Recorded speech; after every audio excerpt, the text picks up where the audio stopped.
looking at the lineups. And the Belgians, without Ronquin and Kerrit, both of whom are injured, have more or less a full-strength side. Philippe Desmet and Nico Klaassen, the two strikers, with Keulemans, the man who scored the goal back in '81, featuring as well. Game underway, and that's the Irish lineup, much as expected, with no place for Ronnie Whelan or Jim Beglin, both of whom chose to go on holiday instead of from the pre-season tour to Iceland. Houghton in at left back, in the midfield featuring Paul McGrath.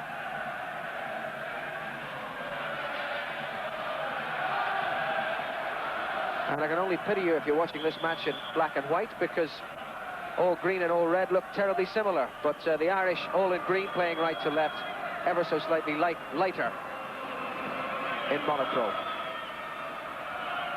Keulemans and the Couthren.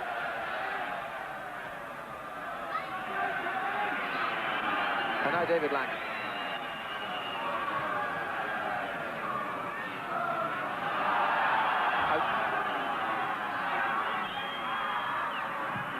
And Langen to seek out Frank Stapleton.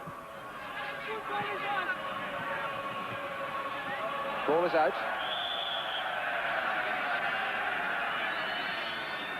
Match officials here, Romanians. The referee, Jan Igna, had 2 World Cup matches in Mexico, among them, one of them rather, the Brazil-France quarter-final, which was such a splendid advertisement for the game of soccer.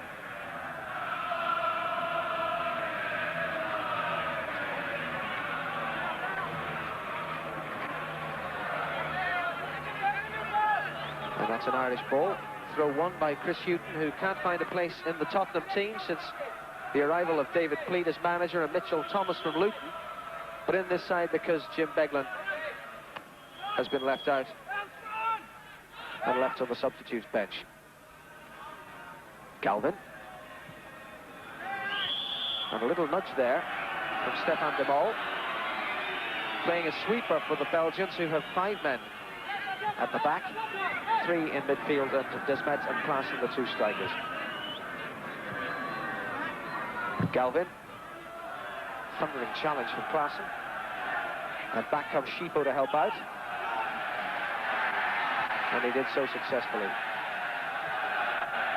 Schifo.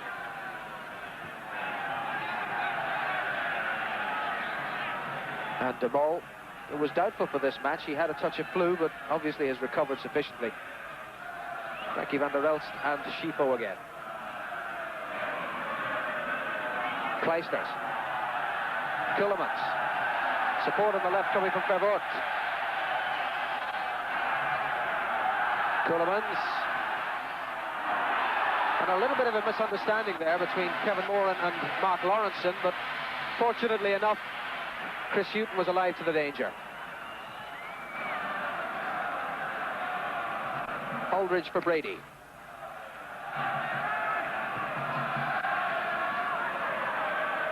Langen.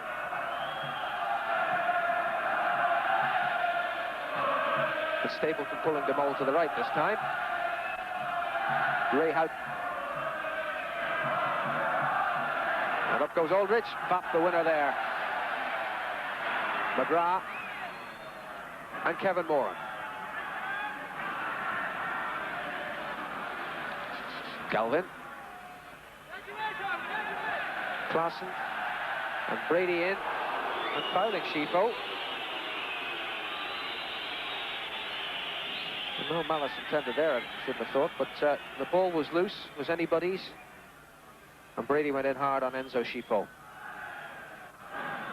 This Belgian side, of course, substitutes included, made up entirely of men who made the trip to Mexico and came back 4th best in the world.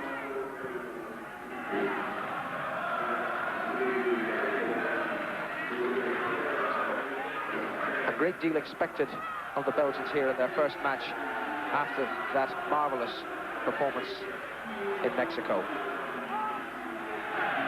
De Mol. And Keulemans on the run is offside. A free kick awarded. And with almost 5 minutes gone, an opportunity to call in Ray Tracy for early impressions. Well, at the moment, George, they're just teasing each other out. The main danger there is Big Cooleman's in the centre. He likes to go forward as a former striker, and he gets into dangerous positions. It's one that we're going to have to be very aware of.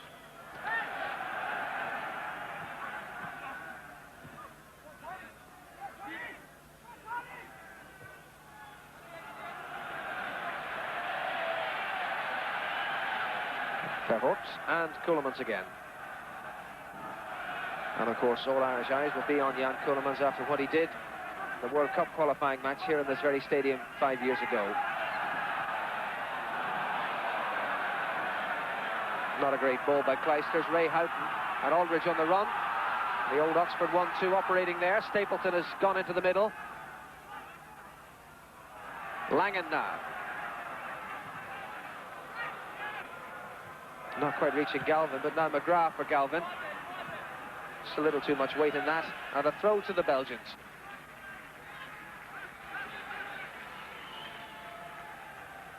George Groen wearing the number 2 shirt, normally filled by Eric Herrits, who's injured. Was injured in a club game in Holland. And they said about Herrits that although he wasn't officially the captain, he was captain in everything but wearing the armband in Mexico. So he and the other defender, Roncan, missing through injury. The Belgian defence has been somewhat disrupted. And De Mol here. Doubts about his state of health before the game, so maybe there's something to be worked upon there. Frankie van der Elst. De Mol. Schifo. Read by Stapleton. Now Brady. Galvin left of him. And Houghton wants it through the middle. Shorter ball to Aldridge, showing no profit. Now it's Clijsters.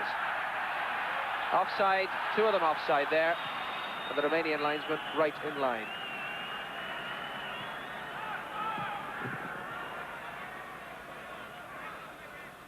Houghton.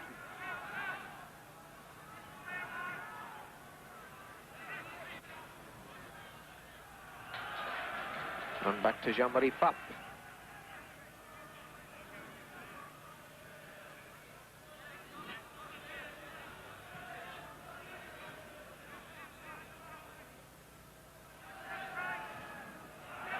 Good run by Desmet here. There was no one in the middle to capitalise on that, but that was great running by the Lille forward, Philippe Desmet. Timed the run superbly, was in behind the defence. But no red shirt was up to offer support.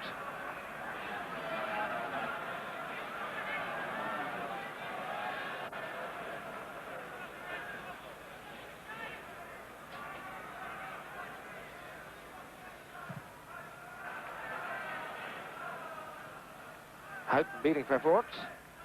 Coolemans. One back by Brady. Houghton. Crowded out. And back again to Pape.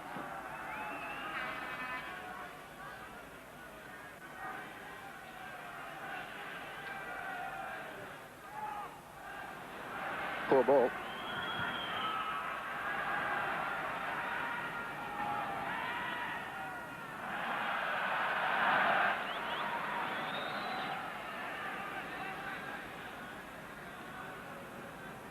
Van der Elst. Clijsters.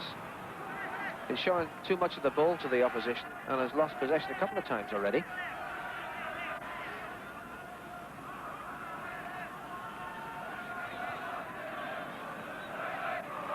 And now Groen, who scored the goal that took them to Mexico. Won by Lawrenson. And Brady towards Stapleton. Galvin to capitalise, Aldridge in the middle. Too close to Pape. No bother in the end to him. Verkuiteren now. Belgian bench.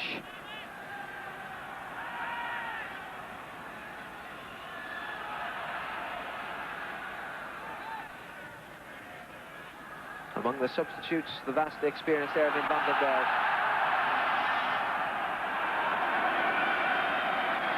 40 caps as a striker and 19 goals, the top scorer in the Belgian squad at the moment. It's the most experienced international in Irish colours, Brady. To one who hasn't been around so long, Paul McGrath. Shifo. For Cowdery. Culliman's on the run and wants it through the middle. Lawrenson cutting it out. Langan to Houghton. Verfort read the intention. But Ireland have a throw. Open and encouraging first 10 minutes. And certainly the Jack Charlton philosophy of getting the ball up early has had its impact on the tactics of the team.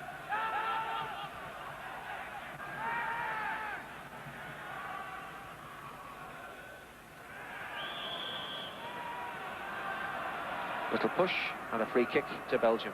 Well, last night, watching the under-21s on Locheran's ground, in a very creditable scoreless draw, we left musing that something similar from this encounter would be highly satisfactory. Certainly on the first 10 minutes, there's no evidence that the Irish team is affording the Belgians any more respect than 11 other footballers are actually due.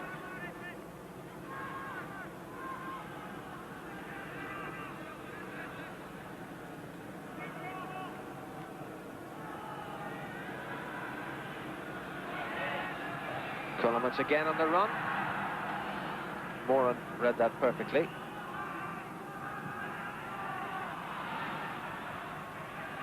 And now Shifo, who's seen a great deal of the ball. The hub of the Belgian midfield. Groen. Present to Galvin. And now Brady. Houghton's gone running. Unselfish running towards the front by Houghton. Not for the first time. And now Galvin from McGrath.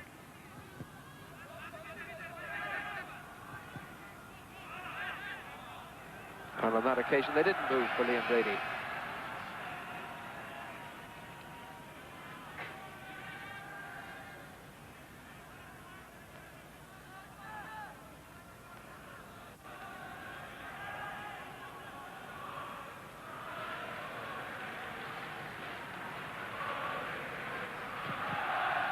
And encouraging signs from the terraces. Sizable Irish contingent, which is on the far side as we are looking, and to the right is making its presence heard. Groen for Belgium. And Langan putting it out for the first corner of the match. Safety first.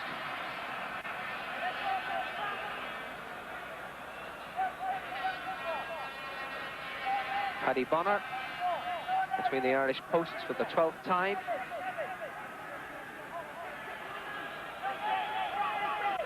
Frankie Verkuijten to take the corner. Confusion and scored by Klassen, I think it was. But a dreadful goal for Ireland to give away. First corner of the match. 13 minutes gone, an unlucky 13 for Ireland. Verkuijten's corner curled in viciously, and Klassen it was. Nico Klassen, the Standard Liège striker, who put it away. The defence missed him. He got right in on top of Paddy Bonner and put it in for the opening goal for Belgium. What a dreadful goal to give away after 15 minutes. Complete mistake, complete mix-up in the Irish defence there. It's a dreadful goal. The Belgians haven't even had to play for that goal.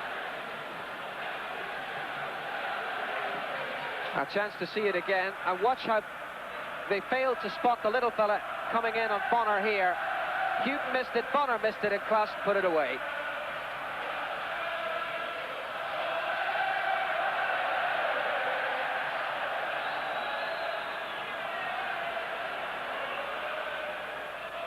So exactly the recipe that wasn't ordered. And an attempt to repair the damage, bringing a corner at the other end. Well, Guy Tace, sucking on his cigar, 10 years in charge, a 2-year contract signed. And happy, I'm sure, that his team has gone 1-0 up at this early stage.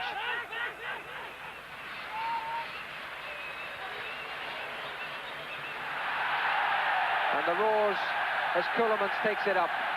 Schifo available. Off Lawrenson's head. Fortunate to recover there. I think that has to go down to bad defensive organisation. There's no way you should let a striker in like that right in front of your goal. First corner of the match, and the Irish caught cold by it. Superbly executed by the Belgians, it must be said, but they were given all kinds of encouragement and took full advantage. Desmet. Handball against Lawrence.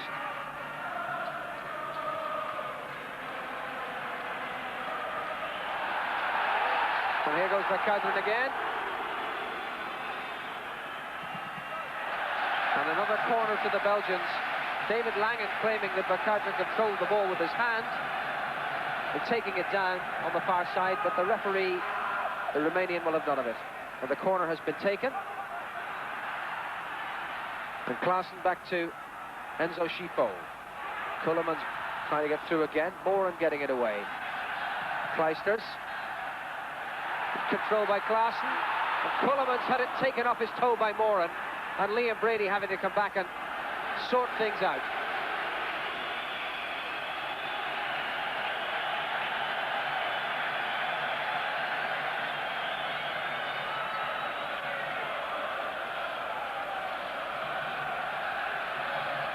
Schifo. Vervoort. And Vercauteren. Ceulemans. Vercauteren handled that surely.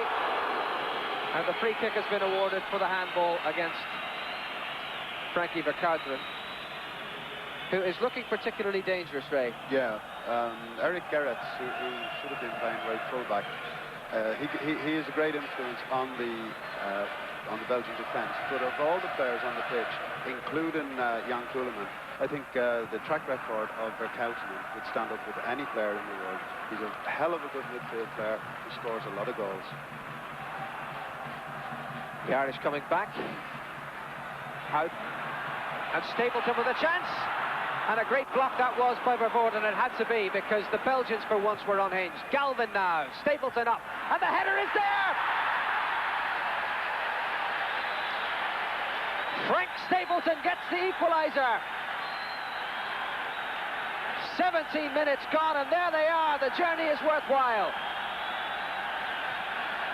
And the Belgians unhinged by defensive frailty too, because the ball, when it reached Galvin, had reached him as the result of a mix-up.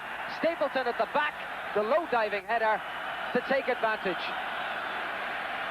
Hell of a good challenge there from John Aldridge. When the cross was knocked in, although he stood no chance of getting to the ball, he went up with two players and did enough to put them off. This is a good early cross. Watch John Aldridge's challenge here. Although he wasn't going to win the ball, up he goes with the player and leaves the hole for Frank. What a fabulous header. And Frank plays the captain's part, when before, in the bad old days, we might have expected teams to take it on the chest and go down. This lot has taken it on the chin and come right back, and that was certainly not what the Belgians were expecting. Within 4 minutes, the equaliser from Frank Stapleton.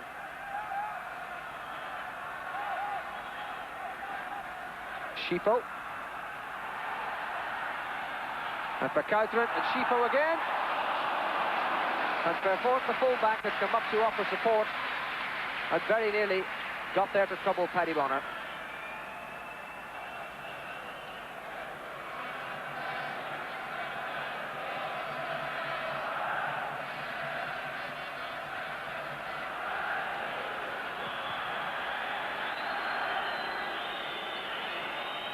And a free kick to Ireland. Now in the 20th minute of what's turning into an enthralling European Championship tie.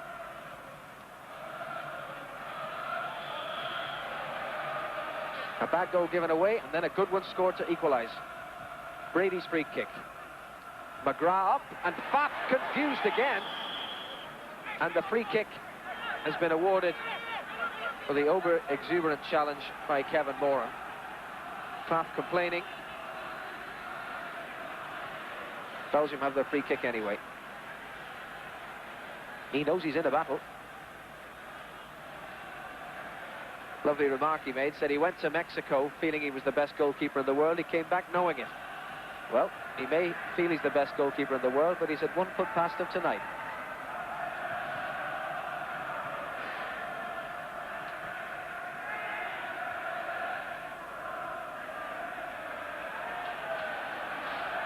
Offside against this man.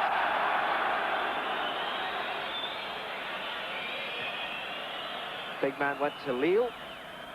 The close season, he scored 5 goals already in the French league. And that's why he's in the team here. Number 10, Philippe Desmet.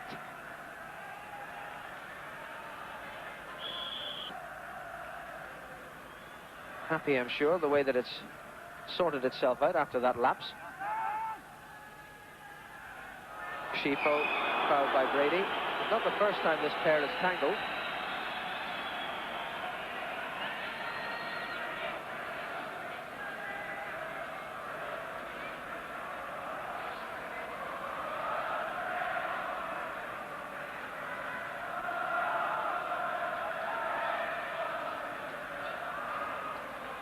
Still plenty of noise from the Irish corner. Kleisters. And back with Demol. And Culliman's bursting through again. Won by Moran. Klaassen. Schifo.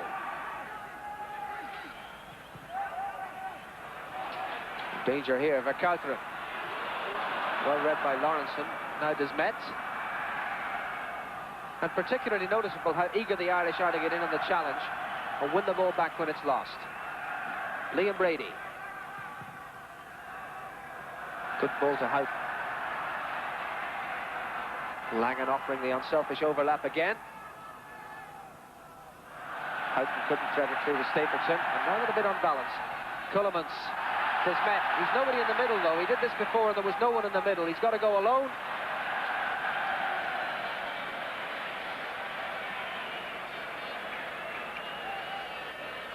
Well, all that came from what began as a good move and then fell apart when Houghton's pass to Stapleton didn't find its target. Langen was out of position, Desmet was away, but the Belgians hadn't got anybody up to offer him support in the middle. Midway through the first half, Belgium 1, Republic of Ireland 1.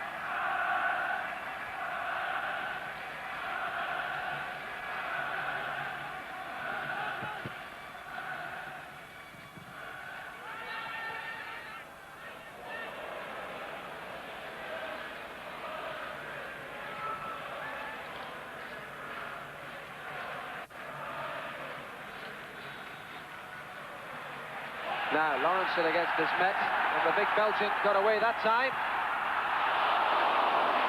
It was quite a bit away, but nonetheless, it was an unsettling moment because Philippe Desmet had Lawrenson beaten. Yeah, it's not often you see Mark Lawrenson get the wrong side of a forward, but that time he did, and luckily enough he's got pace, but Desmet also has the pace there. That was a very, very dangerous moment for the Irish team. Here he goes again. He did actually get a shot in there, and a clear shot at goal also. Paddy Bonner had got the angle right, fortunately enough, forcing him to put it past the post. Belgium's throw.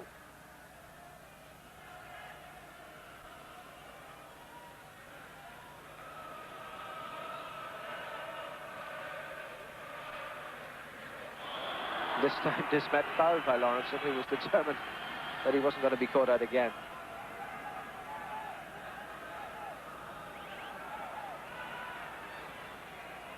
Cullimans trots up to the edge of the box. Klaassen there, Schifo too, and Groen in a dangerous position. Desmet is not in the middle, he's way out on the wide left. It's aimed towards Ceulemans, won by McGrath.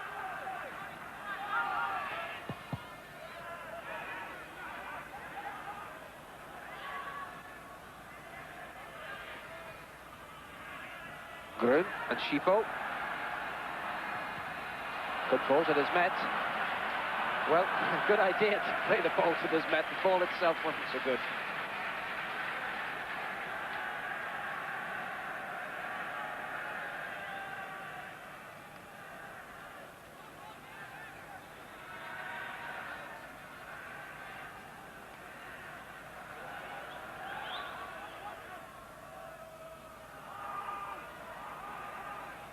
Stapleton.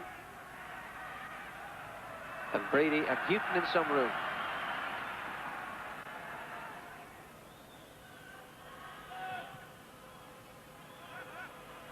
Stapleton made the run, and Pfaff was put under pressure by his own defender there. Georges Grun.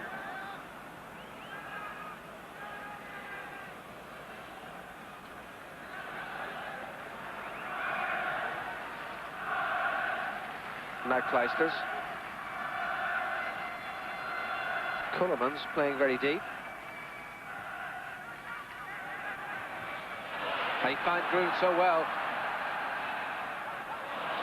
But then the impetus went out of the attack, and again Desmet overhitting it. Just took one wrong option there, and the impetus went out of the attack. I think Klaassen had gone offside, which was probably why they didn't involve him in the movement. Give them more credit for perspicacity. Ending up with an Irish goal kick. 26.5 minutes gone. 1-1 the score. Catherine's corner leading to Klaassen's goal after 13 minutes, equalised by Frank Stapleton's diving header after 17. Aldridge, Stapleton, and now Aldridge again.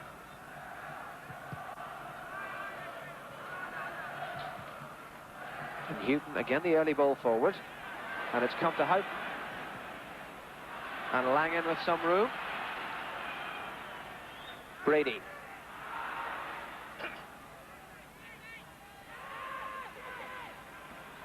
Langen again.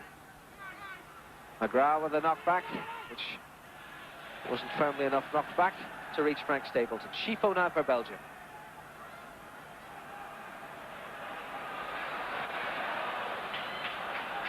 For Carteret.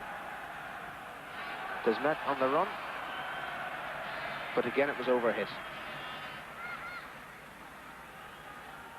No reason why that should be so. It's a virtually perfect night for football. There's a bit of a breeze which is favouring the Belgians, but not sufficient to make them reassess the pace they want to put on balls forward like that.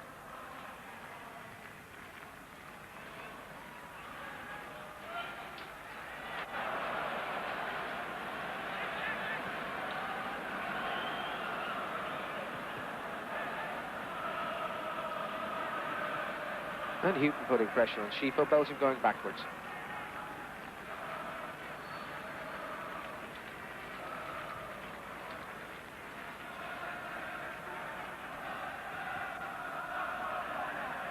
Desmet on the run again. This time Klaassen is in the middle if he can get round. The ball had gone out. And Ireland have a throw.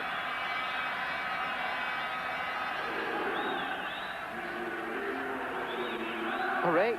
So far so good. Yeah, well, no, we settled for that at the end, George. But I'm a little bit concerned about the Belgian midfield. They've got three classy players. They have Ceulemans, who we all know about. They have Verkoutenen, who is a hell of a good player. And probably the greatest enigma in Belgian football is Enzo Schifo, this guy on the ball. He's capable of turning the game, but he's also a player who the Belgians don't tolerate too much. A good midfield. The referee played a good advantage there, and now Desmet to Verkoutenen. And there was an offside anyway, so it wouldn't have mattered.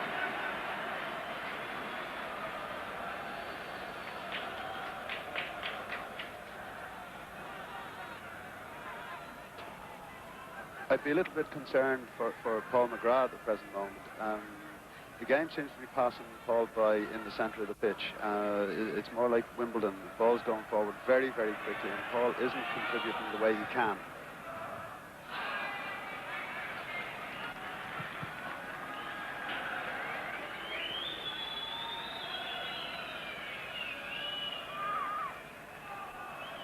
Half an hour gone. Belgium 1, Ireland 1. How it stands. A very open and entertaining European Championship tie. McGrath. And again. Langen. And once more McGrath. Now how? Langen on the overlap. And that's looking for Aldridge. And has gone for a corner. Last man to touch was a Belgian. Belgium had the first corner of the match and scored. Those lads will be hoping that the Irish can do something similar. Irish substitutes: Peyton, Beglin, Whelan, Byrne and Liam O'Brien. John Byrne and Liam O'Brien. Ray Houghton's corner. Stapleton, free header at the back post.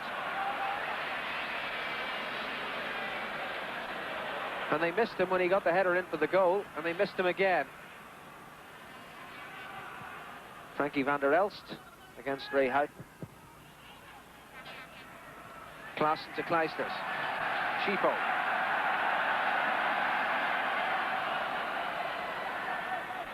Vervoort gone on the overlap. Still Schifo. That would have been some goal. That would have been some goal. He teased and tantalized and then let fly with what was a ferocious shot, but he just didn't have it on target.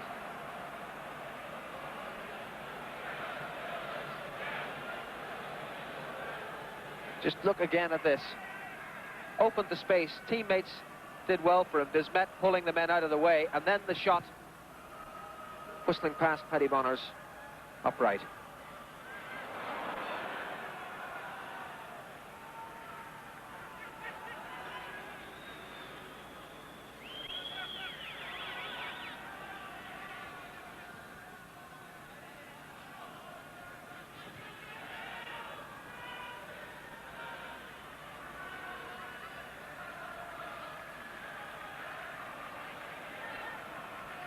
And offside against Klaassen. Just mistimed the run.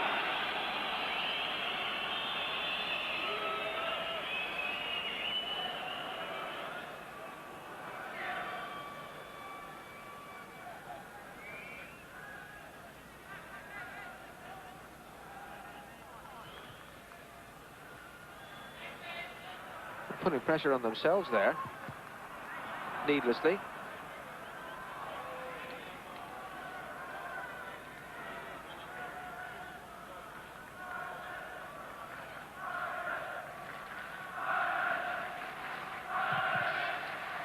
The team not without support.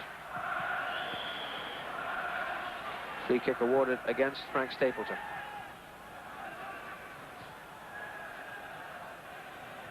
Culliman's losing out to Galvin. Houghton couldn't keep the ball in play.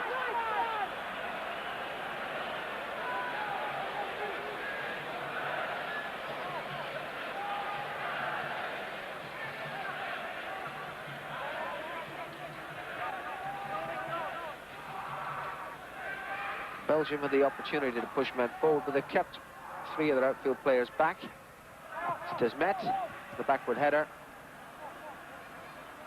There were enough spare Irishmen there to snuff out the danger from that. Frankie van der Elst, again finding too many green shirts around, but winning a free kick.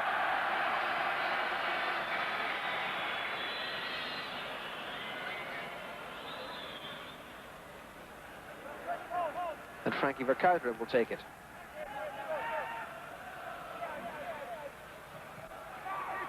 He's looking for Cullimans.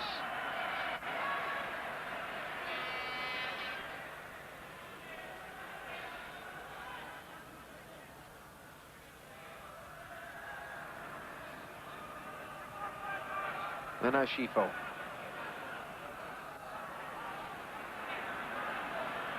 Lots of runners for him. Vervoort, one of them. Verkuijden, another. Here's Vervoort now. Groen looking for it in the middle. Again, it was overhit.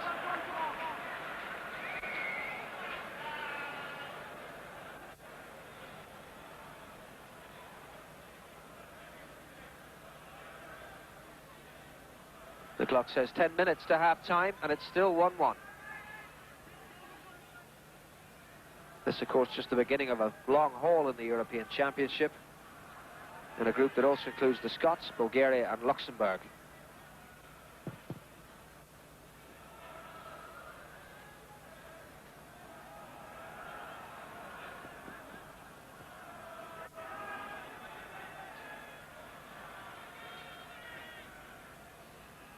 Stefan de Mol of Anderlecht. Jean-Marie Pfaff of Bayern Munich.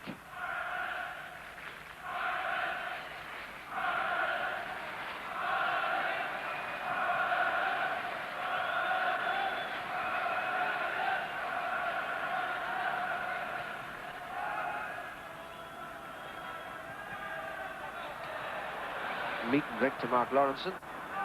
And now Tony Galvin.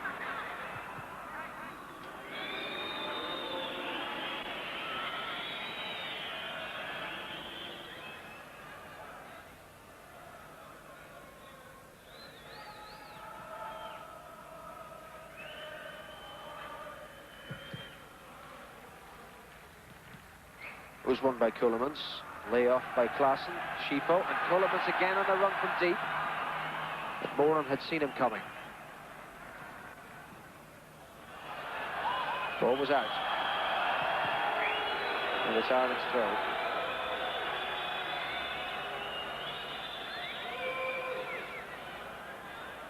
And no ball boy to retrieve it. Paddy Bonner's gone all the way across.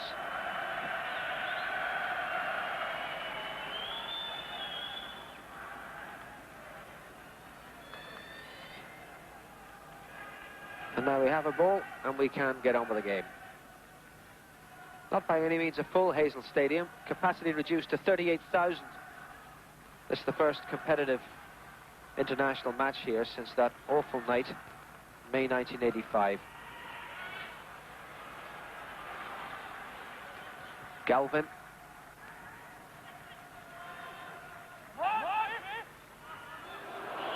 And Galvin fouled George Groom, and Galvin is going to get himself booked for that.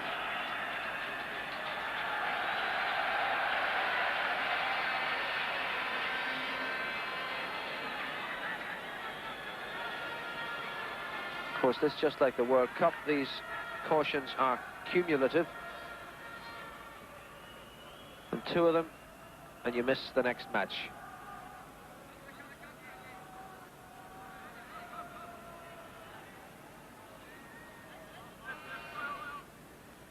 I think the way Jack is asking the players to play by knocking this ball in very early and from very deep positions is really putting the front men under pressure. But on the whole of this first half, the front man, Frank and John Aldridge, they've responded very, very well. I've been very impressed with both of them, winning an awful lot of ball in the air particularly. Belgium coming back. Klaassen beaten by Moran.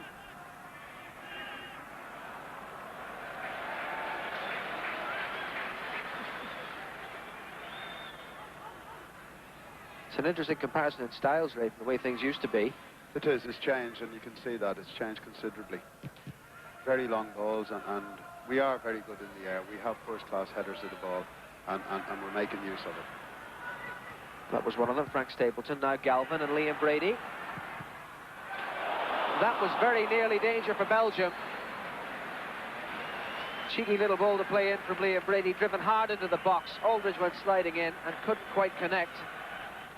But I dare say if he had, Pfaff would not have known too much about it.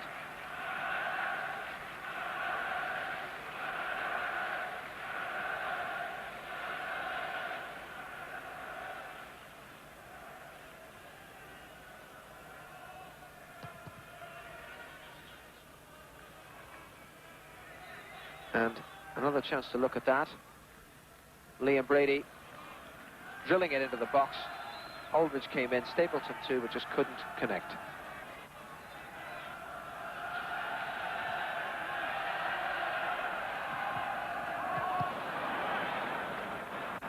Galvin for Brady. He got that out well. Stapleton and Aldridge again, taking up station in the middle. Galvin's cross, Stapleton up. Didn't get the clean header at it. And Belgium with a goal kick. 5 minutes to half-time, 1-1 the score.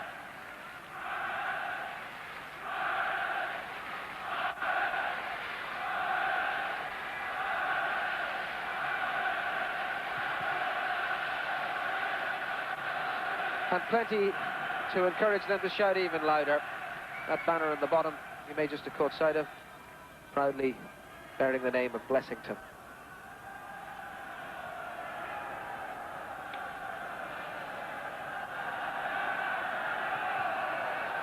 Cut out by Houghton.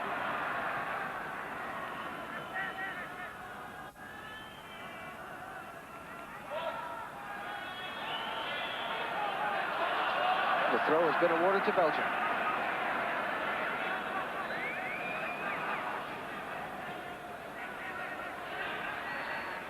Where Schifo goes, Brady is never too far away. And then Schifo taking a bit of retribution from Tony Galvin and becoming the second player to get his name noted by the referee. Galvin, of course, moments ago, who had fouled Groen and got booked.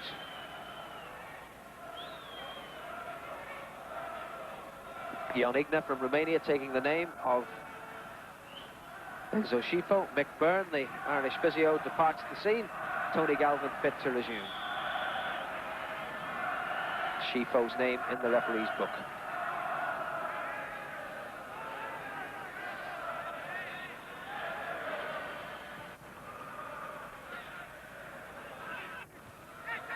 Stapleton got there.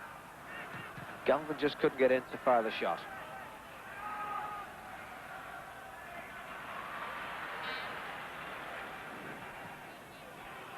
And that's meant for Houghton. And Frankie van der Elst couldn't keep it in play. And it's a corner to Ireland. A little under 3 minutes to the break. I don't think the Belgian defence are used to having the ball played in so early from such long range. You can obviously see that Dave Langan, and in particular, and Galvin have been told to knock that ball in very early. Brady's corner, breaking to McGrath. And Galvin again. Houghton now. Away by Vervoort. Houghton. No offside here. It's come to Houghton again. Aldridge in the middle. This is Brady. In fact, several in the middle now. One of them, John Aldridge, still there. Couldn't make the header count. And Cullimans to lead the counter-attack. Desmet with Lawrenson going with him. Klaassen in the middle. Schifo arriving. And Klaassen goes up. And Houghton gets the touch. Or did he? Belgium want the corner. And the referee is giving it. Yes, I think that's fair enough. And rather wasted by Verkuijten.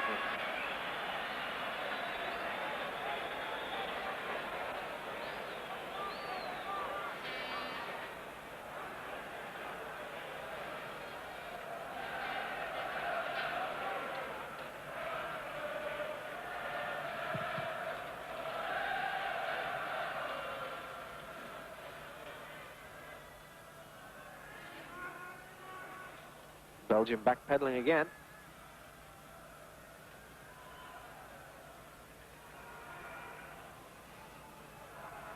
Groen.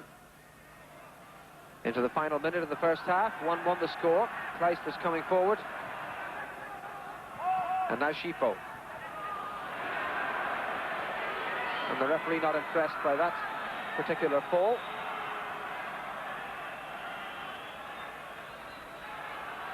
Seeing no foul challenge. Houghton on the ball for Ireland. Langan in chase. Schifo still down on the turf. And Verkuijten to Desmet. Schifo is up. Langan wins it back. Aldridge has gone offside. Free kick to Belgium as Schifo returns to an onside position. Well, he would have learned to wait before attention in the dressing room if he's that badly hurt.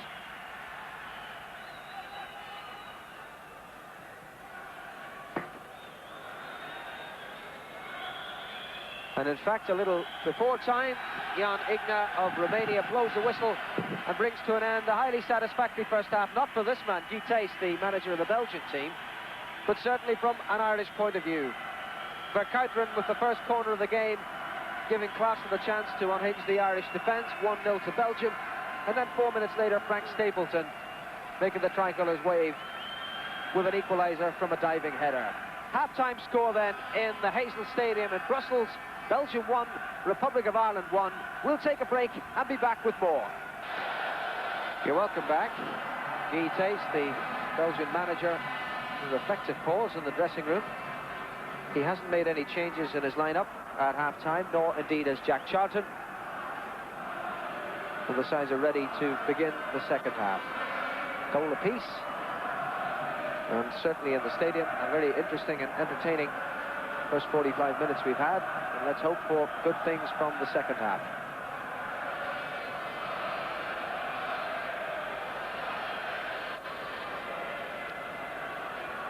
Ireland playing left to right then in the second half.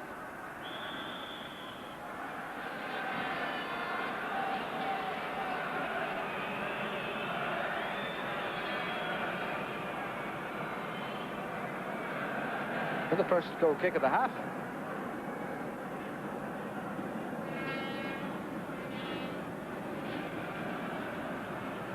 Jean-Marie Trapp.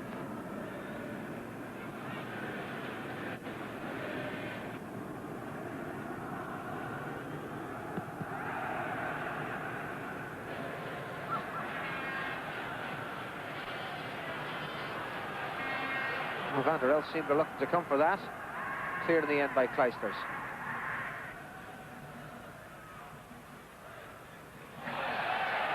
And Kuhlmans with room, and every time Kuhlmans gets on the ball, there's a buzz around the crowd. Now, Desmet.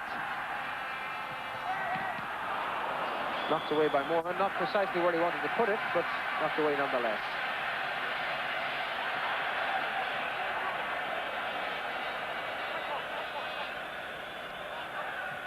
Desmet, cleared by Lawrence.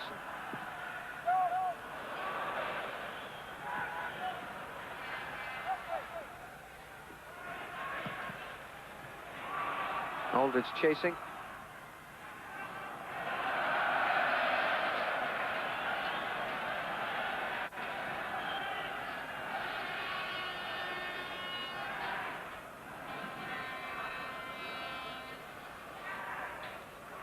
And this is Kleisters.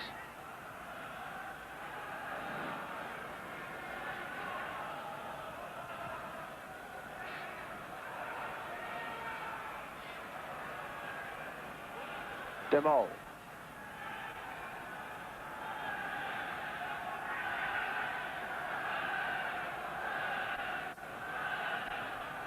And Desmet beating Brady, but not Kevin Moran.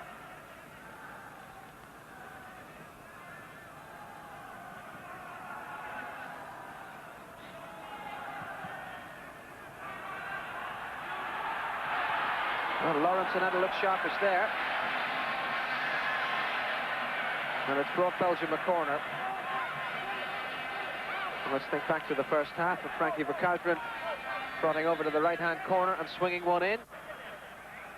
Chris Hughton found wanting on the near post on that occasion. Verkuiteren may well be tempted to put it right back in there. Indeed he does. Stapleton getting it away. Schifo.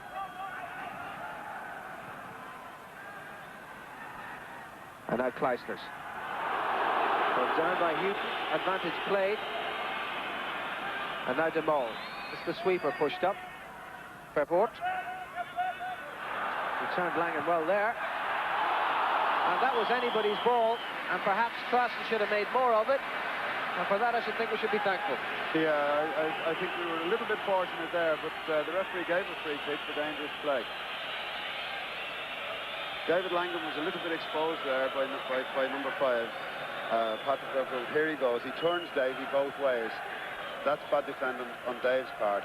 He gets in a good cross. That was dangerous play. Yeah, it looked like dangerous play to me, and he has taken a free kick. So that incident passes, and it stays 1-1.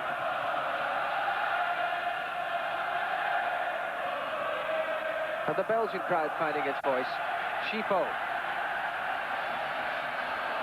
Robbed by Brady, and Aldridge onside, and a chance to run a goal. Pop up his line. And now Houghton. And coming to Brady. And they over-elaborated really, and in the end, Liam Brady had one of those shots. Yeah, I thought John Aldridge was going to go early for Frank Stapleton there on the far post, because Frank had pulled off. Again, this Belgian defence don't really seem to be able to cope with the Irish attack. I think Frank Stapleton and John Aldridge are enjoying themselves out there tonight. They're really seeing an awful lot of the ball. Well, an interesting compliment paid to the Irish team by Rick de Sadler, the veteran Belgian commentator, sitting alongside us and chatting at half-time and saying that it's 20 matches or so since Belgium lost here in the Hazel Stadium. They really haven't come up against opposition of this quality in that time, and he said that totally unprovoked and clearly meant it. But now something on here, perhaps Klaassen. Did he handle the ball? It's broken to Schifo. Verkuiteren and Desmet offside.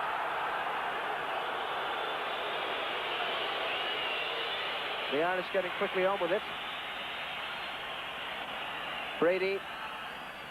Vervoort didn't cut that out, and now Langen. Stapleton further forward. Aldridge wants it in the middle. And Galvin got underneath it a little. But again, the Belgian defence pulled this way and that, and encouraging signs.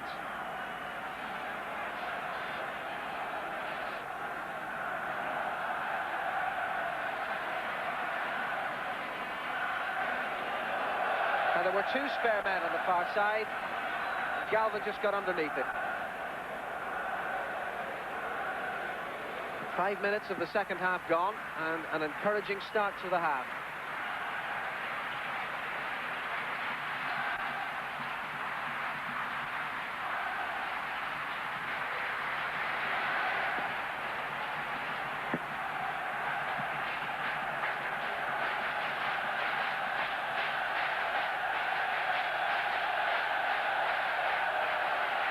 And the crowd beginning to get behind the Belgians now. Klaassen. Desmet had continued his run, but not into that position. And no trouble in the end to the Irish defence.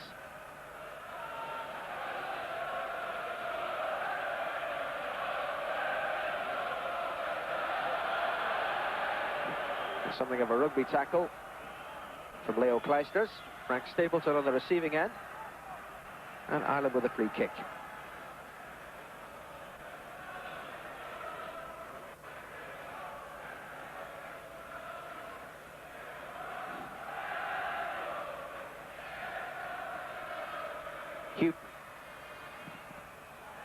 And that's gone for a goal kick.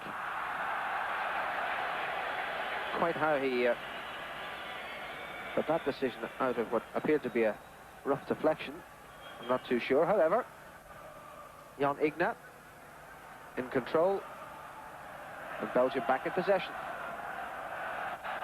Kleisters, again Desmet running, Moran gone with him. And now Galvin. And bundled out of it by Groen. He was looking a bit for that, Tony Galvin. These fellas know each other of old. They were in direct opposition in the UEFA Cup final of 1984. Groen for Anderlecht and Galvin for Tottenham Hotspur. Tottenham went on to win that two-legged final. Perhaps an omen there for the men in green tonight. Stapleton in behind De Mol.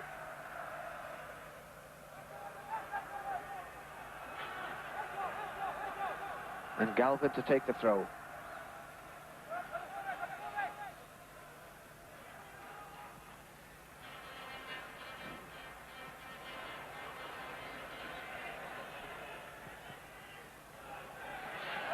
Ball out. Hoots of derision from around the Hazel Stadium. The linesman right on the line and followed its path. Saw that it had crossed the line in flight. Ray Houghton for Liam Brady. Knocked off the ball by Clijsters.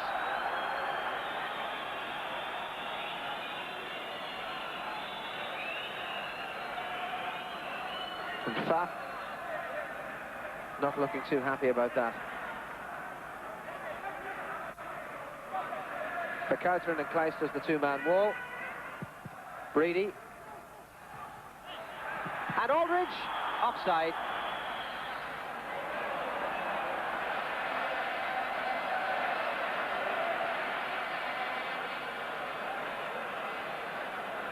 Aldridge had just got offside as the header came in. And Belgium breathe again.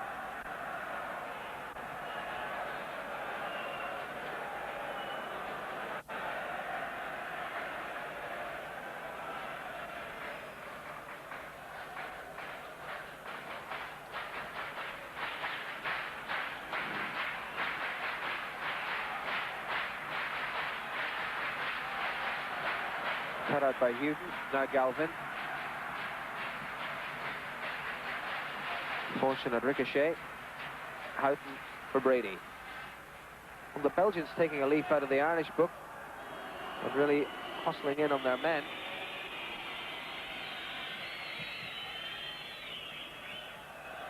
Straight down Schifo's throat. Now Vervoort.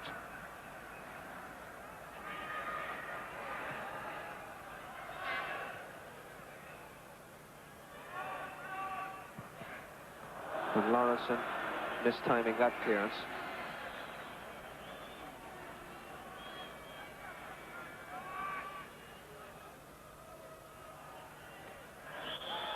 Brady penalised. Somewhat harshly, I felt too, however. Free kick to Belgium. That's Verkuiteren, number 6. And he's called up Groen, who's now gone into the box. Vervoort. Verkuiteren. And another teasing cross. He really can't put them in there and hang them up just where it causes most difficulty to the Irish defence. Brady kept it in play well. But now Vervoort for Belgium. Frankie van der Elst and Enzo Schifo. Vervoort. Poor ball.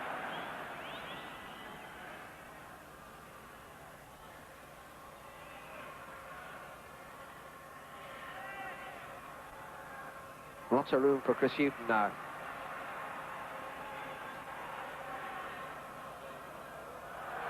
Brady was trying to find him again. Belgium a 3-on-3. Ceulemans for Desmet. Klaassen in the middle. And Desmet deprived by Bonner. And that was a very important save. That was a hell of a good save by Packy Bonner. But it's one of the dangers that's happening here. Paul McGrath isn't quite sure if he's anchorman or if he's going to go forward. And he's getting caught between the two. That time he broke forward. And Jan Ceulemans just stayed on the halfway line. He was the man who set it up from there. I think Paul should... Here we go again. A good ball through. But Ceulemans hadn't gone back with Paul McGrath. From here, Packy's done really well. Kevin Slip, 1 against 1.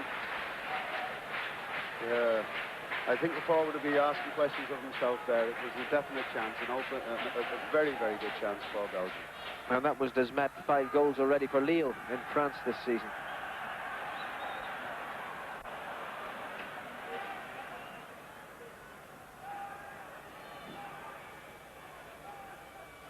I just note Jack Charlton has sent Ronnie Whelan off the bench to warm up. We've gone 13 minutes into the second half. 1-1 it stays. Here's Desmet again. And handball awarded. Ceulemans was claiming as soon as the ball was won. And this, it hardly needs repeating, is a dreadful position to give away a free kick. Whelan has gone back on the bench. Many thoughts of substitution clearly premature. Let's look at that again. Moran went in. And did he have? Well, it seemed to bounce off onto Chris Hughton's feet. But Ceulemans was claiming, and the referee was happy to grant the request he made. So now it's all hands to the pump, and 11 Irishmen inside the penalty area. Schifo, Ceulemans, and Verkouteren out of picture. Verkouteren, good save again. Paki Bonner earning his corn with 2 good saves in quick succession.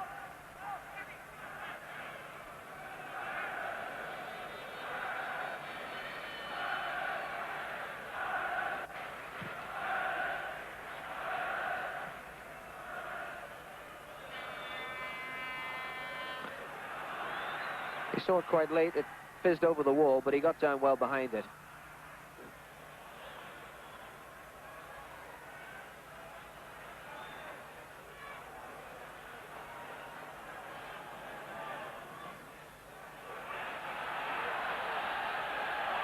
Now, Klaassen, Verkouteren lost his footing.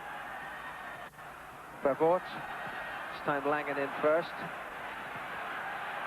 And he very nearly got caught between 2 stools there, but the shin pads did the business. Now, Vervoort on Langen again. Corner. Tense times in the Irish defence. Quarter of an hour of the second half gone. 1-1 it remains. Verkouteren's corner. Timol. Ceulemans. And deflected again. Another corner to Belgium. An interesting departure. They must feel they have exhausted the possibilities of the near post. They've relieved Verkouteren of corner kicking duties and have given it to Demet.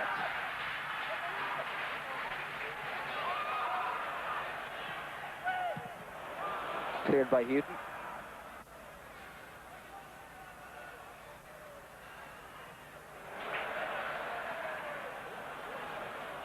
And there's an offside flag. The referee deciding to blow the whistle.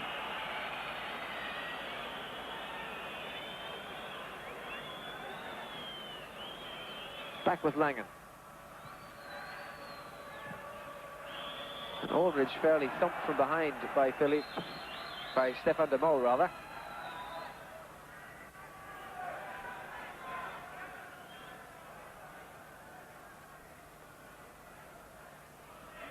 Brady here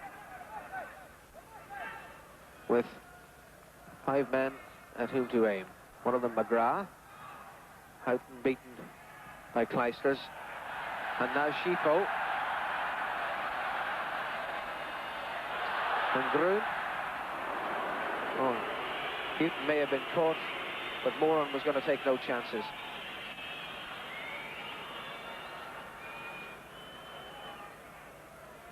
I think that Liam Brady is certainly having one of his better games tonight. We've got Tony Galvin wide on the left. We've also got Ray Houghton wide on the right. Paul and Liam in the middle. Liam is the only player there who's capable of switching the play, and he's done this remarkably well at times. I think certainly one of his better internationals in the last couple of years. Well, this is Stapleton with Houghton going through the middle. Now Brady's arrived in the centre circle. He had to hold that until the support came. And Brady trying to go it alone. Occasions like that, I often feel players take the responsibility on and try the shot and would be full of congratulations if it succeeded. He just didn't get hold of it correctly. But they're still taking the game to the Belgians when they get the opportunity. There's no sitting on a 1-1 scoreline and hoping for the draw. Republic of Ireland have never beaten Belgium in a competitive match. 2 draws and 1 defeat. That defeat coming here 5 years ago in controversial circumstances.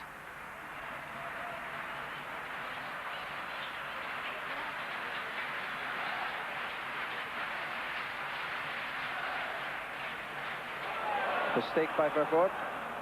Houghton chasing. And back with Pfaff.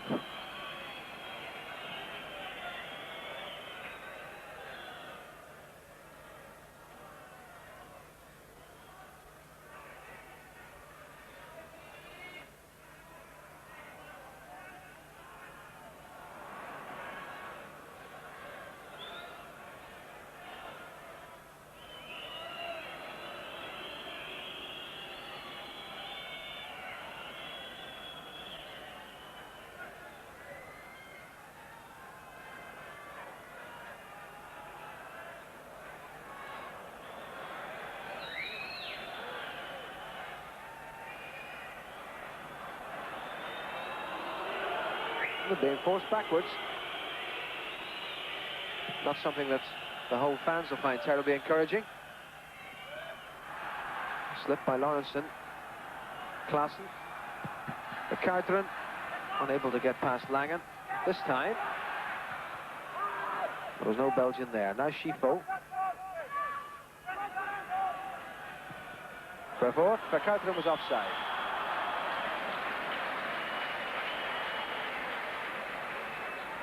Frank McCarthy winning his 55th cap tonight, a man of vast experience, in his debut against Northern Ireland in the World Cup in 1977.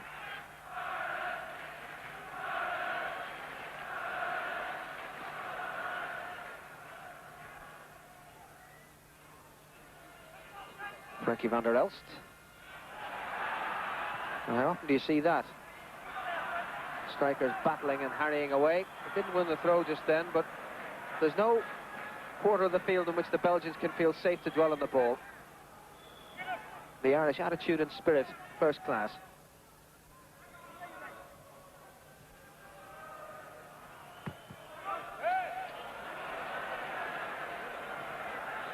"20 minutes of the second half gone. It's still at 1-1. It stands.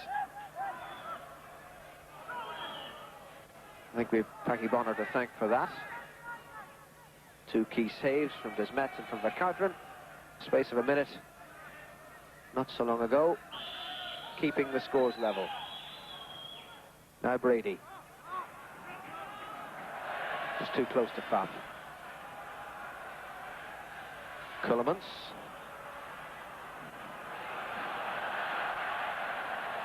Kleisters. Demol. And McCarthy.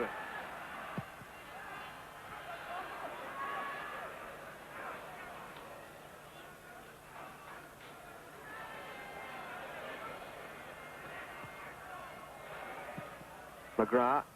His was the header moments ago, the defensive header, and noticeable that he's dropped back into a more withdrawn role in front of the back four. It's Klaassen on Moran. Corner. I think Nico Klaassen might have been looking for something else there. Good tackle by Kevin Moran there, because one mistake there and the referee could have been given a penalty. It was an excellent tackle.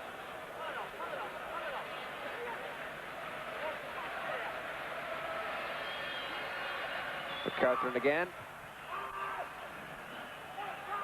Galvin got it away. It's now with Aldridge. Stapleton. Demol. Desmet. And McCarthy. And the miss of the night, surely.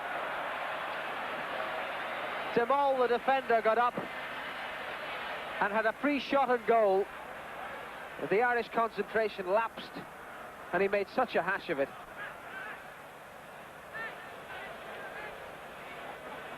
The Irish defence were caught very square here. This was the ball that found them out, in behind Chris Hughton. Always struggling. I thought Demol should have gone with his head. I thought he had chances to head that ball. Got it completely wrong. And so midway through the second half, 1/4 of the match remaining. It's Belgium 1, Republic of Ireland 1. See it again. Hughton was caught stranded there, and Demol was on his own. He chose to let it drop and flash the left foot at it. I think had that been Frank Stapleton or John Aldridge, it would have been a header in there and a goal.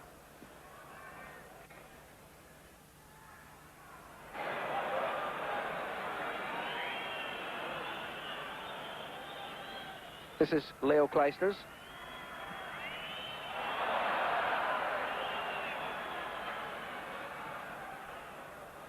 Vervoort. And Klaassen on the run. And interesting, it was McGrath who saw him coming and got back. And perhaps he sorted out his role a bit more now. He's sitting back further. The longer the game goes on, the further back he's going. So it's very important that Liam Brady continues to exercise his influence on it. Free header. There's a great goal. A superb goal by Enzo Schifo.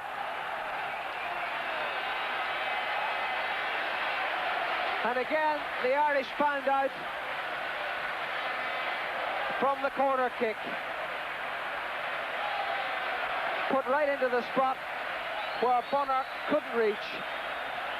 Enzo Schifo, the enigma of Belgian football. Verkuiteren, he saw what was on here. He took the corner quickly.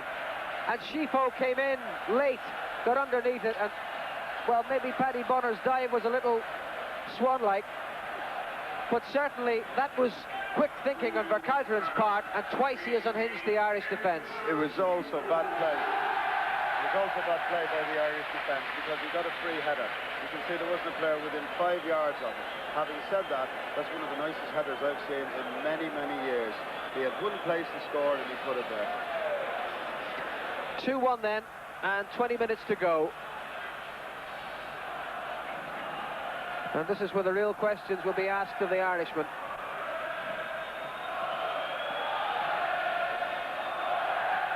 Brady. And McGrath knocked away by De Mol.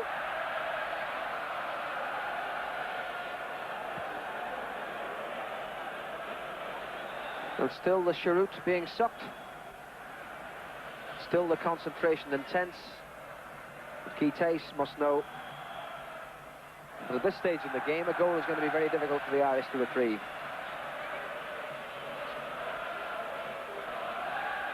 Again, Ronnie Whelan leaves the bench. This time there's a rather more purposeful look about the warm-up than there was the last occasion. Now trotting up and down the running track. He played host to some of the world's greatest athletes last Friday night.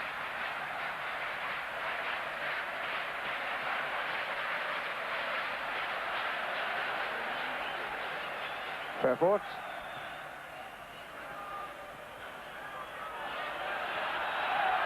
Verkuiteren offside.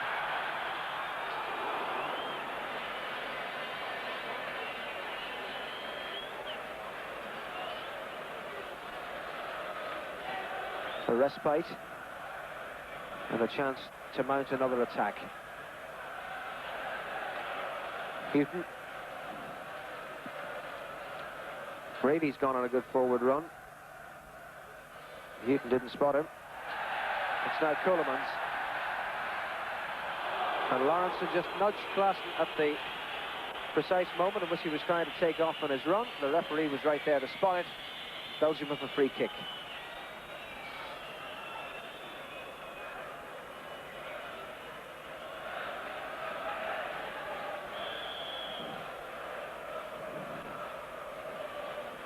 A disappointing attendance for this. They were expecting something near the 38,000 capacity. And for figures just in 22,212. So after filling all the squares of Brussels to welcome home the World Cup heroes, the fans have proved less than enthusiastic about the opening of this European Championship campaign. 22,212 have paid in to see this. I think those who stayed away have missed a fair old contest.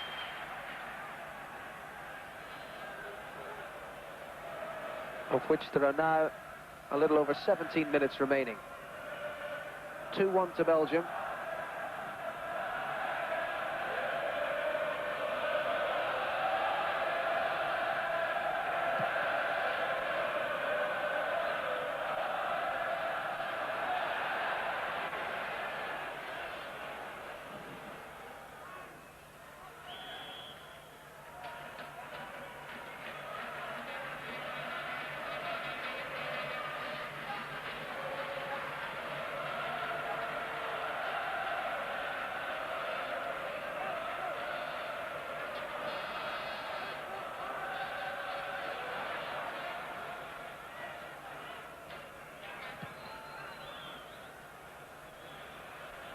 Well, Stapleton will run all night, even in chase of hopeless causes like that one.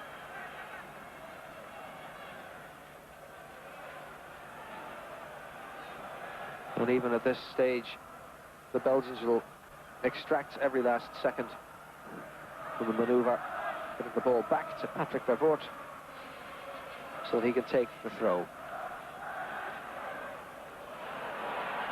Well, Desmet, Langen.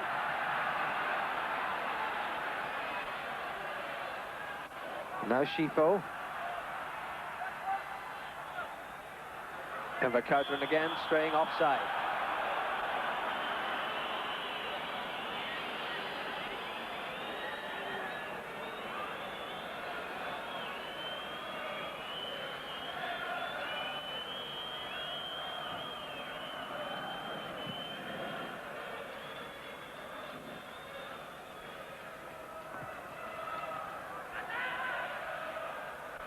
Well, Van der Elst put pressure on Pfaff. John Aldridge was not that far away. And the showman takes over. Very gregarious individual, Jean-Marie Pfaff. Full of chat and prepared to talk to anybody who'll talk to him. Houghton. Brady, Schifo closing. Brady got that out well, but then Kleister's depriving Aldridge. McGrath for Stapleton. Aldridge still in the middle. Houghton two. And off Verkuiteren for the throw. Quarter of an hour of the match remaining. 2-1 to Belgium.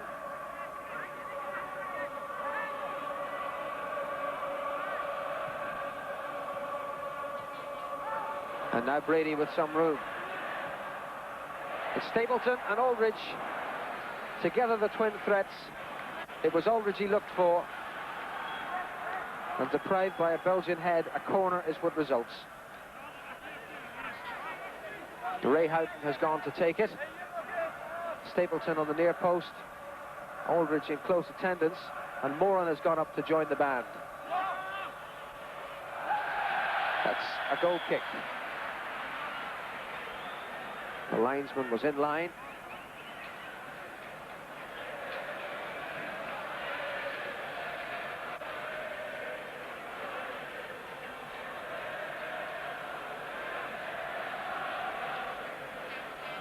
And the minutes drift away. 13 and a half to go. 2-1 to Belgium. Schifo's exquisite header. The difference now between the sides.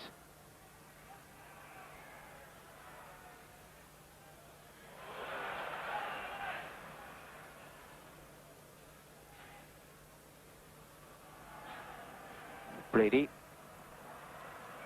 Galvin losing out to Kleisters.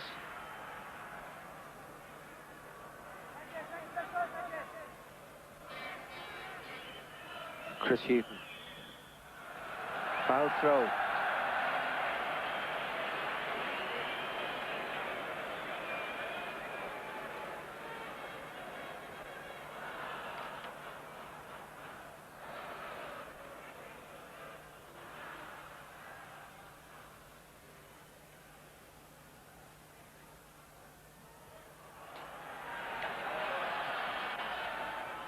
And Lawrence doing the sensible thing.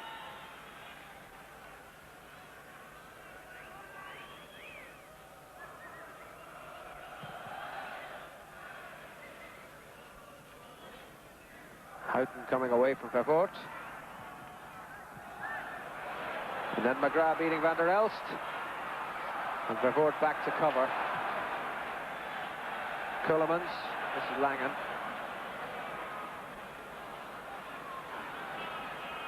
And Galvin couldn't keep it in play.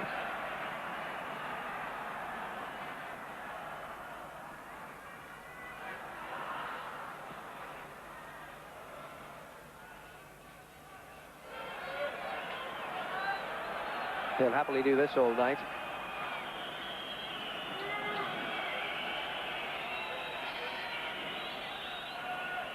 Well, for the third time, Ronnie Whelan has left the bench. Perhaps a fresh pair of legs would be in order. Yeah, I think Ronnie Whelan will be on now. I'm not sure who for. He may take off Paul McGrath. I'm not quite sure. But we do need an extra pair of legs, certainly, to go forward. I think now we've got to take the chances. Jan Kuhlman basically has come to a stop. He's only playing in our half of the field. As a midfield player, that's got to be wrong. So I think we've got to take the chance and try and use the space that he's leaving. Well, Whelan, Lars number 13 on his back, now ready to join the fray, but here's Klaassen!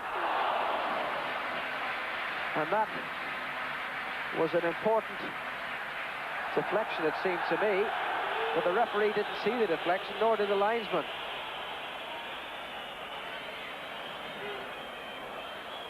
So fortunate enough to have a goal kick when a corner seemed the more obvious outcome.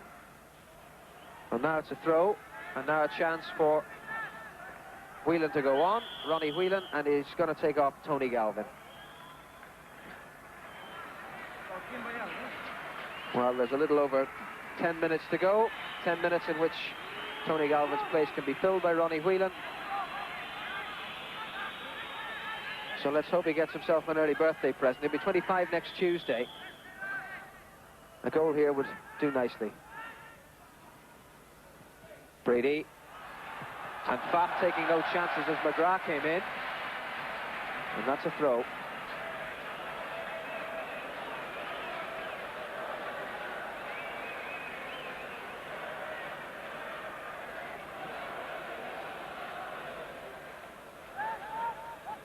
Brady. Not a great ball by Chris Houghton. And Lawrenson got in, but Houghton was the width of a street offside. And now we're going to see Jim Beglin come on.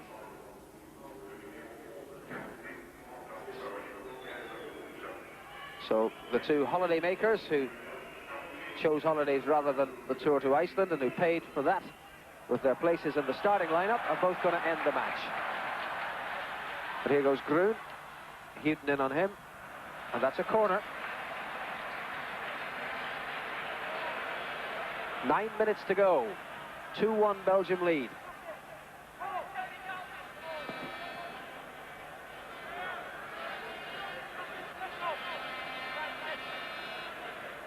And Verkuiteren, who has been the undoing of Ireland twice, foiled by Frank Stapleton. And now that substitution can be made. McBurn out to call home Chris Houghton.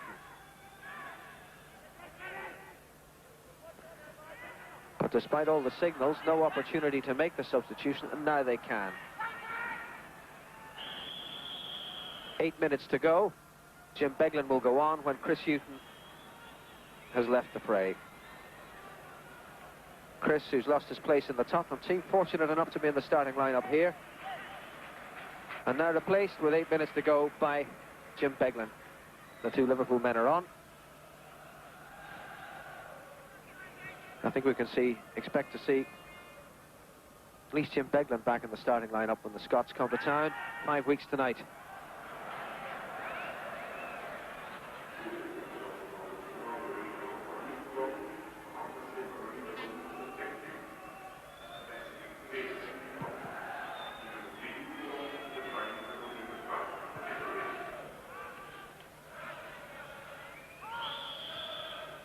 Frank Stapleton fouling his man, said the referee.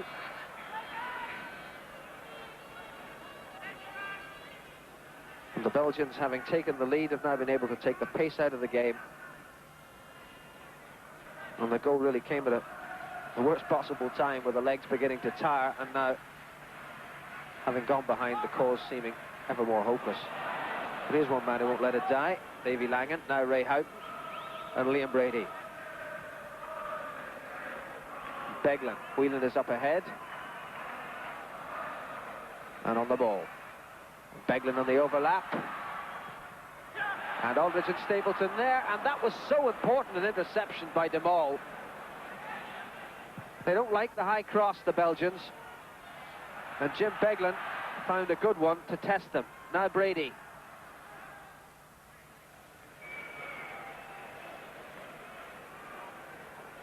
During the World Cup, I know the Belgians were the team that they counter-attacked everybody. They broke forward and they scored all the goals on the counter-attack.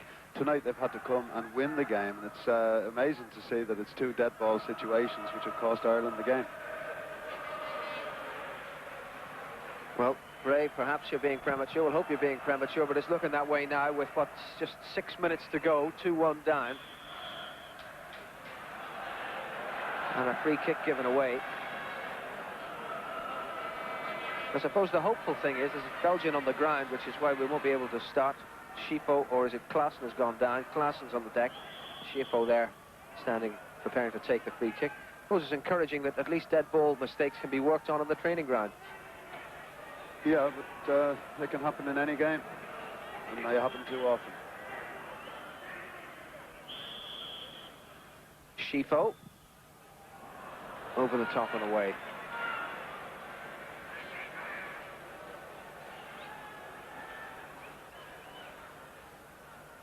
The scoreboard, the Belgian flag in front, telling the story. 5 minutes and 16 seconds to go.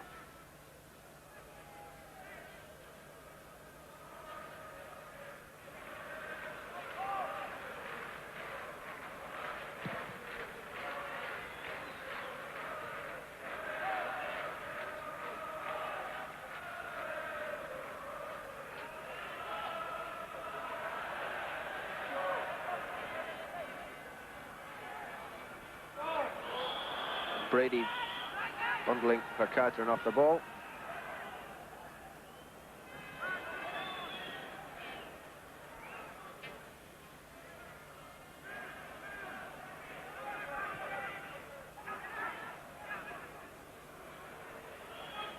Back they go again.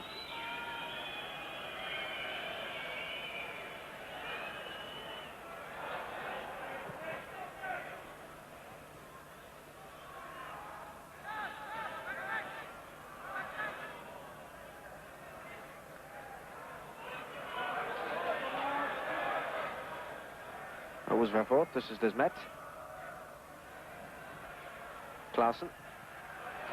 And Langen back to snuff out the danger.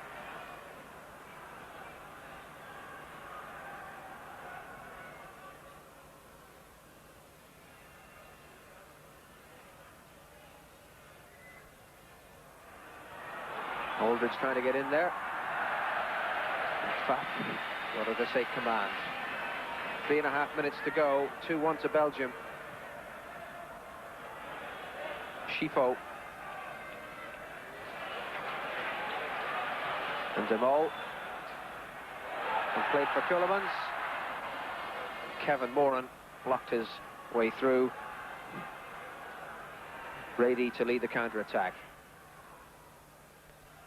Stapleton. Beglin.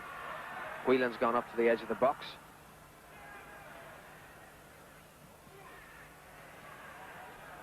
And that's Whelan. And McGrath got up. And now Stapleton. And McGrath couldn't find a way through. Verkuiteren, the Belgian hero. Taken by Moran. And round Groen. Kleisters has come. Goal kick. Just 2.5 minutes to go now. And the bright beginnings evaporating in the clouds of another defeat. But plenty of encouraging signs in that performance, the mistakes apart. Yes, there has been, George. I think the likes of Davy Langen, who, despite his limitations, continues to give 1,000% for Ireland, and he's been very effective, particularly going forward tonight. Liam Brady has had one of his better games tonight. Ray Houghton has done well, and the front players. But I must have serious reservations about playing Paul McGrath in the middle of the park. I know he's not happy there. He looks unhappy there, and we're not getting the best from one of our better quality players. And no wonder they're smiling. With the height of irony, too, that one of the great defenders of English football, Jack Charlton, in his first competitive match in charge of the team, should see them fall to defensive mistakes. I'm sure he'll make the point well enough. 90 seconds to go.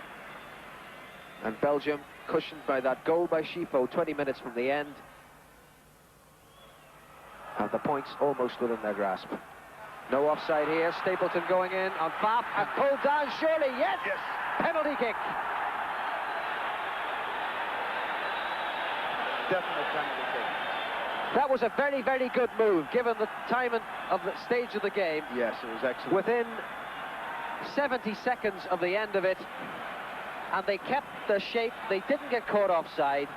Here's the through ball from Jimmy Beglin. The defenders had stayed back. Number 7 had stayed back. He was the one. From there, Faf was dreadful. He called himself the world's best goalkeeper. He went to Mexico, and on his way to Mexico, he said, I believe I'm the world's best goalkeeper. On his return from Mexico, he said, I know I'm the world's best goalkeeper. I'd question him, certainly after that. So now, Liam Brady, who missed a penalty for Arsenal in the Cup Winners' Cup final here in 1980. The penalty shootout against Valencia. Liam, don't do it this time. 2-2. The point is saved. Well deserved, and I'm delighted for Liam Brady that he's answered the critics that he's had. He's had a marvellous game tonight. It was a first-class performance. First-class performance all the way around. And we've got something deserved something here.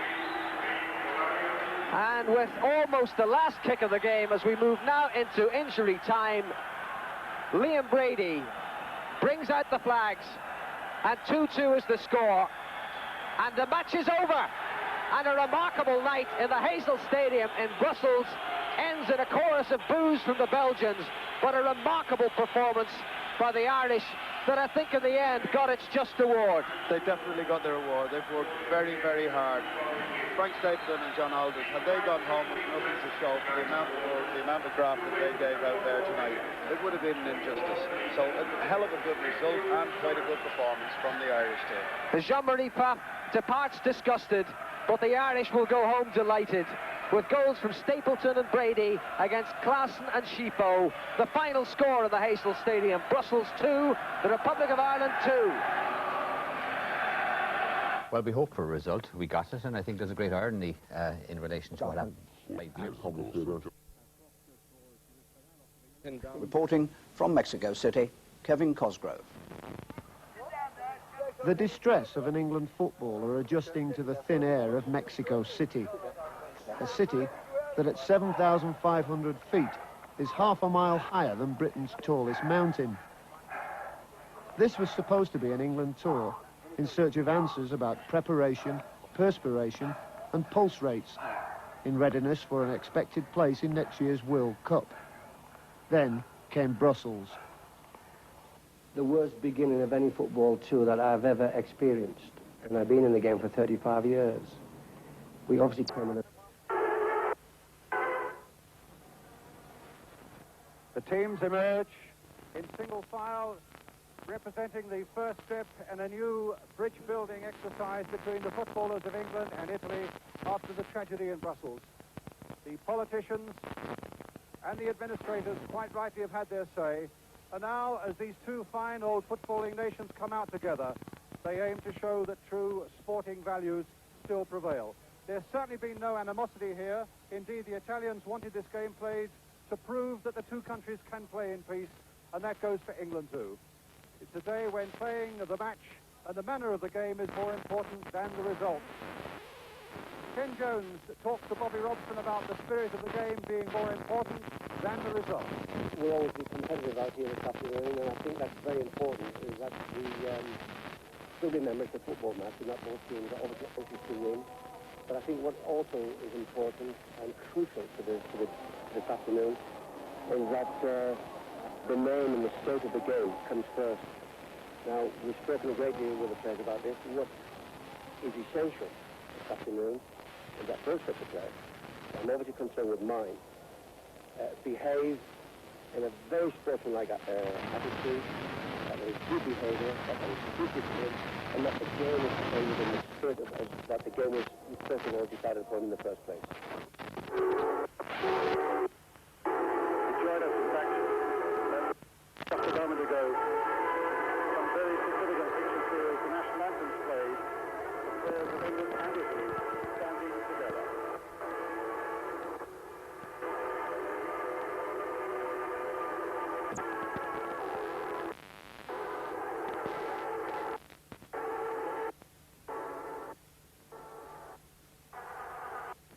We already had the national anthem for that.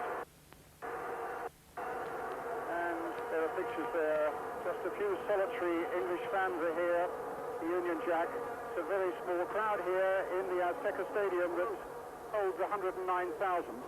But as Bobby Robson said to me earlier today, the eyes of the world will be on us today.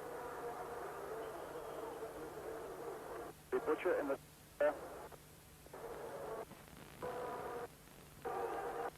officials also to Italy official phase getting together, and the players on both sides know the responsibility that lies in there, and it's very important not only for an Italian football but really for football everywhere in the world.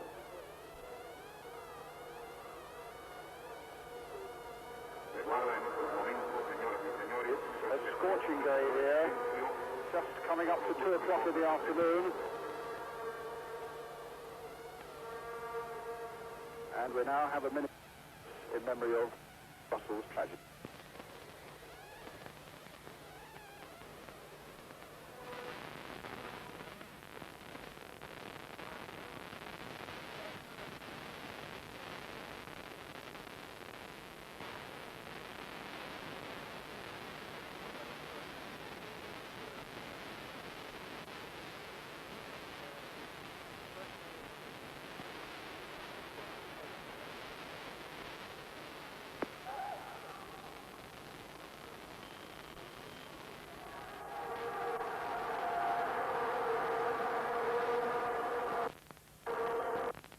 Handshake. On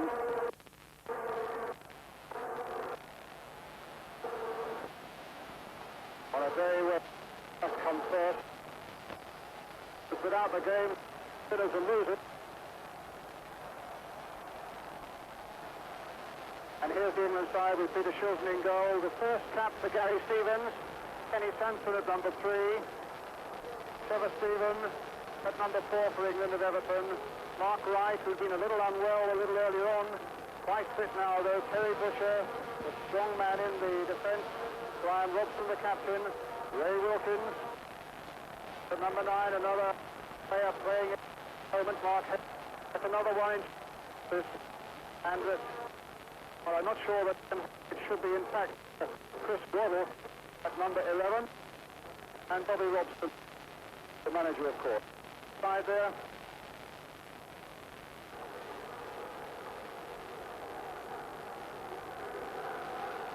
Right alongside them, the Italians.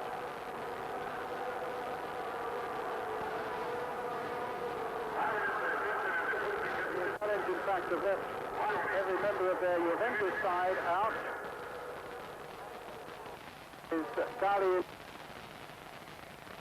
and Army, Victor, Aresi, Ati, the defense.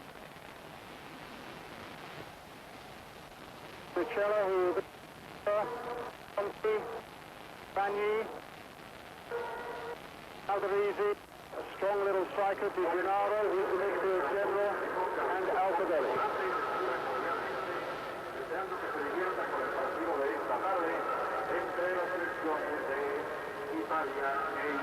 Quick word with Mike Shannon about the conditions that are likely to prevail here today, Michael. Yeah, the pitch is in beautiful time. It's going to be very hot.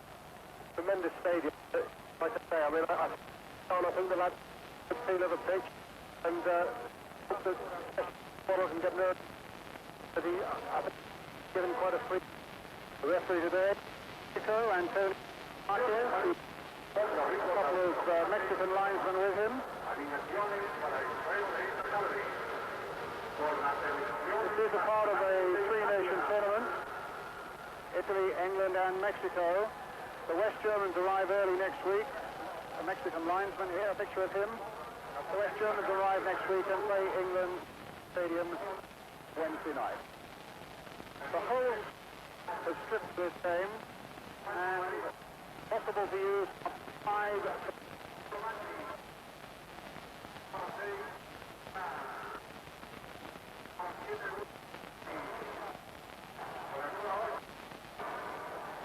Players, I'm sure, quite aware of their responsibilities, although Bobby Robson confirmed to me this morning that he had spent an hour with them last night, telling them of a certain code of conduct that must be adhered to today. And I know, too, that the FA chairman, Mr. Bert Milliship, reinforced that earlier here at the Alstetter Stadium today. Mr. Milliship, who's been called back to Downing Street on Sunday, will be the fourth.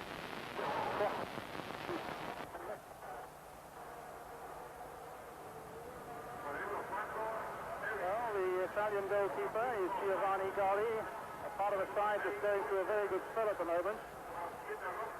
World champions, of course, but then they hit a bad match with no wins in 7 games. But they've only had 1 defeat now in their last 14. Temperature will soar well into the 80s here today. The England side, in fact, a special cotton shirt, just as our friends this side here at the 97 World Cup. Try and let them air through to their bodies. England kick off in white, attacking the goal to our right. Italy in the famous Azzurri strip, the blue strip. Here's Brian Robson. Feeling for England is that they will try and pressurize the Italians in the early part of the game. I gather we've got a few problems down at the moment. While we're sorted, let's just go quickly to Martin Tyler back in London. So here's Ray Wilkins for England and Trevor Francis. England, who come here 3 games without a win, and it's the 15th meeting between these two countries in such difficult circumstances, of course. The owners so much on the players. Bruno Conti for Italy, one of the survivors from their World Cup triumph 3 years ago.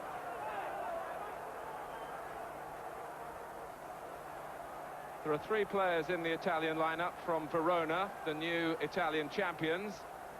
Trichella, the sweeper, Galdarisi, a small, stocky striker, and Antonio Di Gennaro in midfield.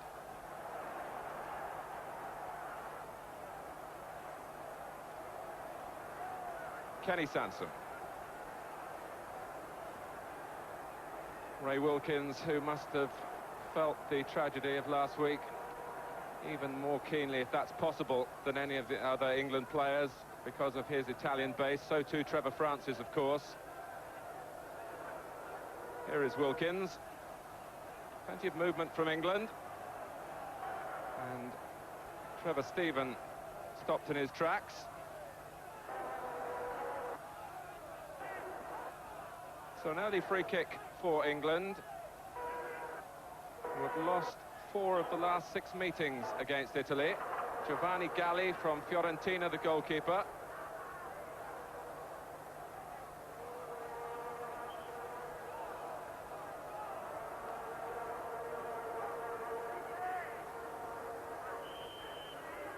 So will it be a shot here from Brian Robson? Miss hit and straight into the wall. Brought out by Conti. Italy still under the control, of course, of Enzo Berzot, as they have been since 1977.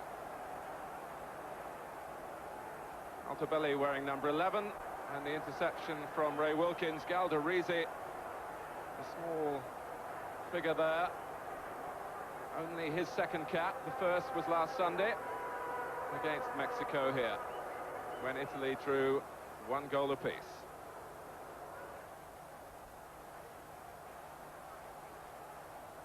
Wilkins.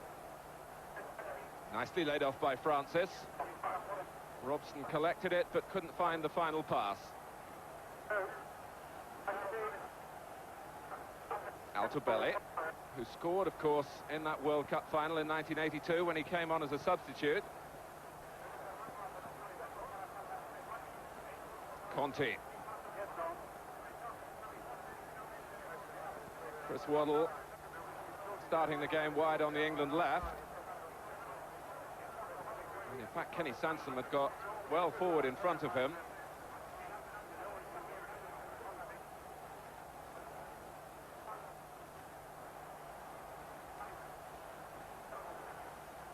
Altobelli.